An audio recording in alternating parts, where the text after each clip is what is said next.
Hello friends, welcome to my channel SV movie explainer. आज हम explain करने वाले हैं ग्लैडिएटर 2 ही। ये मूवी 2024 में रिलीज हुई थी।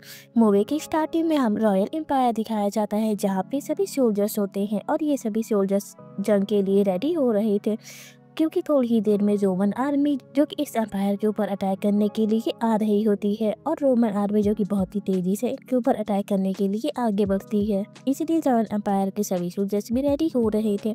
थोड़ी ही देर बाद हम रोमन आर्मी को लड़ते हुए देखते हैं। इन दोनों के बीच एक बहुत ही बड़ी जंग होती है, जिसमें रोमन आर्मी जो कि रॉयल एम्पायर की आर्मी के ऊपर भारी पड़ती है। और तभी हम यहाँ पे ग्लैडिएटर को देखते हैं, और ग्लैडिएटर जो कि अपनी पूरी आर्मी से कह रहा था कि तुम लोग ताकतवर है और अच्छे से जंग कर सकते हो, लेकिन इसी बीच ग्लैडिएटर की वाइफ मारी जाती है। उसी समय ग्लैडिएटर भी काफी ज्यादा जख्मी हो जाता है और वो समुद्र में गिर जाता है।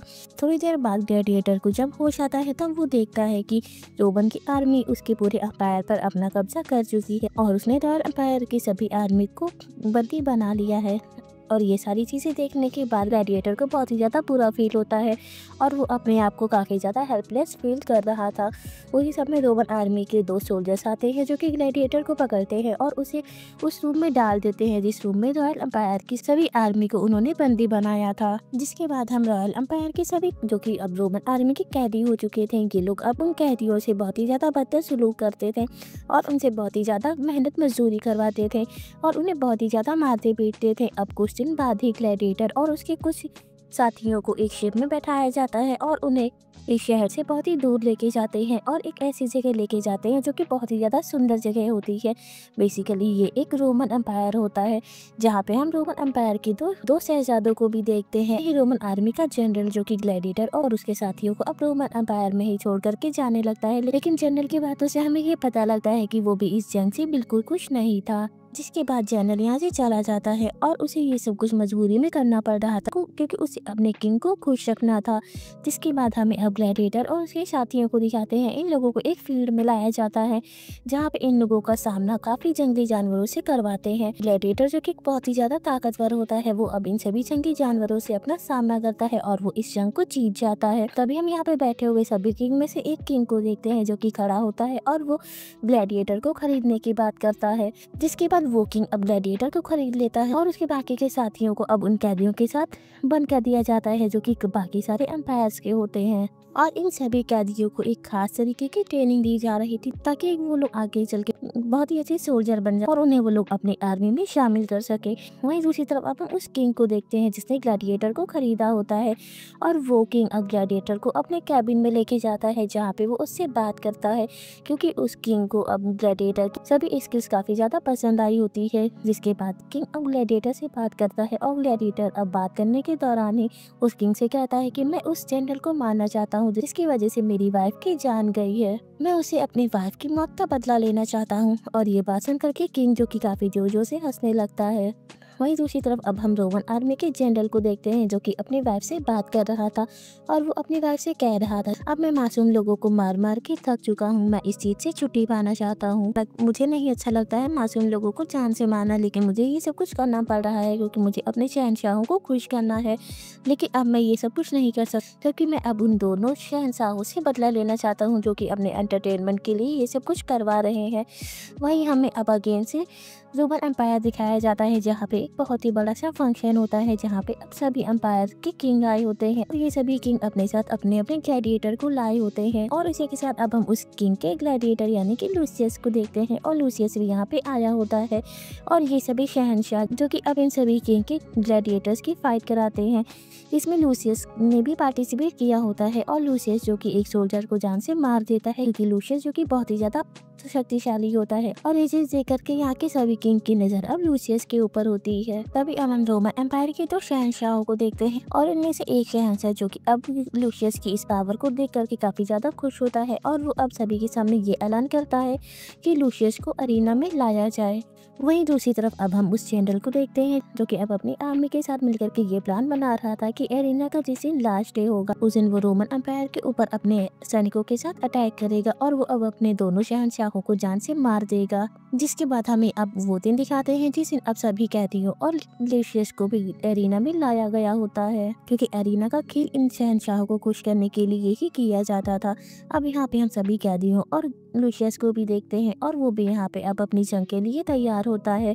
और तभी हम यहाँ पे जनरल को भी देखते हैं और जनरल भी अब इस अरीना के खेल को देख रहा था। नहीं लूसियस, जिसका सारा ध्यान सिर्फ और सिर्फ जनरल की तरफ था, क्योंकि वो उस जनरल को जान से मारना चाहता था।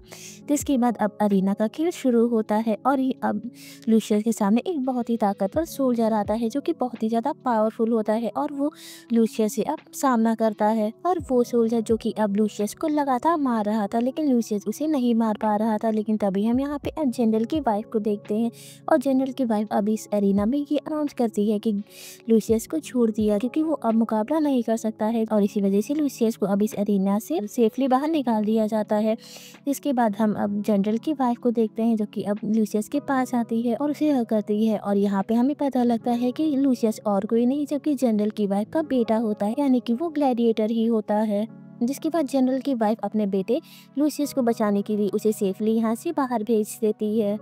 इसके बाद लूसियस को एक जेल में बंद कर दिया जाता है। वहीं हम जनरल की वाइफ को देखते हैं जो कि अब लूसियस की लीडर को अपने पास बुलाती है और उससे लूसियस के बारे में सारी पूछताछ कर रही होती है, क्योंकि अब भी जनरल की वाइफ को कंफर्म नहीं होता है कि लूसियस उसी का बेटा है या नहीं। लेकिन लीडर से बात करने के बाद जनरल की वाइफ को कंफर्म हो जाता है कि लूसियस उसका बेटा ग्लैडिएटर है और ये सारी बातें वो अब जनरल को बताती है और वो जनरल से कहती है कि हमें लूसियस की मदद करनी होगी। और जनरल जब ये बात सुनता है तब वो भी लूसियस की हेल्प करने के लिए तैयार हो जाता है। जिसके बाद जनरल की वाइफ अब लूसियस से मिलने के लिए जेल में जाती है, जहाँ जाकर के वो लूसियस को अब उसके बाप के बारे में सारी बातें बताती है। जिसके बाद जनरल की वाइफ ये डिसाइड कर लेती है कि उसे किसी भी हालत में अपने बेटे ग्लैडिएटर की जान बचानी है। और फिर हमें अगेन से नेक्स्ट डे दिखाते हैं और अगेन से अरीना के खेल अब शुरू होता है। लेकिन इस बार अरीना को पानी से भर दिया गया था, क्योंकि इस बार इनका खेल कश्तियों में होने वाली थी। उसी समय ग्लैडिएटर को लाते हैं और ग्लैडिएटर अब अपने पूरे साथियों के साथ उस कश्ती में चलता है और वहीं दूसरी कश्ती में दूसरे सोल्जर्स होते हैं और इन दोनों के बीच एक भयंकर फाइट होने लगती है। और ग्लैडिएटर और उसके साथी जो कि काफी ज्यादा ताकतवर थे, इसलिए वो अब सामने वाली आर्मी को हरा देते हैं। लेकिन तभी हम ग्लैडिएटर को देखते हैं और उसका सारा फोकस जो कि जनरल की तरफ ही होता है। इसी वजह से वो अपना एक तीर जो कि जनरल के ऊपर छोड़ देता है, लेकिन जनरल को तीर नहीं लगता है जबकि वो बच जाता है। और तभी ये दो शहंशाह जब ये चीज देखते हैं तब यहाँ से अपनी जान बचा करके भाग जाते हैं। जिसके बाद इन दोनों शहंशाहों को ये भी पता लगता है कि जनरल और उसकी वाइफ हमें मारने का प्लान बना रहे हैं और वो अपनी आर्मी के साथ हमारे ऊपर अटैक करने वाले हैं। इसी वजह से ये दोनों शहंशाह अपने सोल्जर्स को ये हुक्म देते हैं कि जनरल और उसकी वाइफ को पकड़ के लाया जाए। जिसके बाद जनरल और उसकी वाइफ को एक जेल में बंद कर दिया जाता है। और फिर हमें नेक्स्ट डे अब अगेन से अरीना दिखाते हैं, जहाँ पे हम जनरल की वाइफ को देखते हैं और जनरल की वाइफ को अब अरीना में हथकड़ी बांध करके बैठाया जाता है और बाकी के कैदियों से जनरल की फाइट कराते हैं। लेकिन जनरल जो कि काफी ज्यादा ताकतवर होता है वो उन सभी कैदियों को जान से मार देता है। इसके बाद अब जनरल की फाइट ग्लैडिएटर से कराई जाती है और ग्लैडिएटर जो कि पहले से ही जनरल को जान से मारना चाहता था, क्योंकि वो अपनी वाइफ की मौत का बदला लेना चाहता था। इसी वजह से वो अब जनरल के ऊपर टूट पड़ता है और उसे बहुत मारता है। लेकिन जनरल जो कि ग्लैडिएटर से बिल्कुल नहीं लड़ता है, क्योंकि उसे पता होता है कि ग्लैडिएटर रॉयल एम्पायर का बेटा है। उसे ये बात बताता है, लेकिन ग्लैडिएटर जो कि काफी ज्यादा गुस्से में होता है और वो जनरल की कोई भी बात नहीं सुनता है। यहीं पे वो दो शहंशाह जो कि ग्लैडिएटर की मदद से ही जनरल को जान से मरवा देते हैं। लेकिन जैसे ही ये बात ग्लैडिएटर को समझ में आती है तब उसे इस चीज का काफी ज्यादा दुख होता है। इसी वजह से ग्लैडिएटर अब यहाँ पे बैठी हुई सारी जनता को उन दो शहंशाहों के अगेंस्ट कर देता है। इसके बाद ग्लैडिएटर को अगेन से जेल में डाल दिया जाता है और यही जेल में मिलने के लिए ग्लैडिएटर से उसका लीडर यानी कि उसका किंग आता है, जो कि अब ग्लैडिएटर को वॉर्न करता है। इसके बाद वो किंग यहाँ से चला जाता है और तभी अब हम रोमन एम्पायर की सभी जनता को देखते हैं, जो कि अब हिंसा पे उतर आई थी और वो उन दो शहंशाहों को जान से मारना चाहती थी। वहीं अब हम उस किंग को देखते हैं जो कि ग्लैडिएटर का लीडर होता है और वो किंग अब एक शहंशाह के पास जाता है और उसे उसके भाई के अगेंस्ट कर देता है। इस वजह से वो शहंशाह अब अपने भाई को ही जान से मार देता है। वहीं दूसरी सीन में अब हम जनरल की वाइफ को देखते हैं, जो कि अब अपने बेटे ग्लैडिएटर के पास जेल में आई होती है और वो अब ग्लैडिएटर को उसके बाप की एक रिंग दिखाती है और ये रिंग देख करके ग्लैडिएटर जो कि काफी ज्यादा इमोशनल हो जाता है। इसके बाद जनरल की वाइफ अपने बेटे ग्लैडिएटर को इस जेल से बाहर निकालती है और उसके साथ यहाँ से चली जाती है। तभी अब हम उस किंग को देखते हैं जो कि ग्लैडिएटर का लीडर होता है। अब रोमन एम्पायर की पूरी पावर दे दी जाती है। वहीं अब हम उन शहंशाह को देखते हैं जिसने अपने भाई को जान से मार दिया था। जिसके बाद अब रोमन एम्पायर की गद्दी उसने संभाल ली थी। वहीं दूसरी तरफ हम ग्लैडिएटर और उसकी माँ को देखते हैं। ये लोग अब रॉयल एम्पायर में जाकर के अपनी खुद की एक आर्मी तैयार करते हैं और वो लोग अब उस आर्मी के साथ ही रोमन एम्पायर पे अटैक करने के लिए आ रहे थे, क्योंकि वो अब यहाँ की जनता की जान बचाना चाहते थे, उन्हें आज़ाद करना चाहते थे।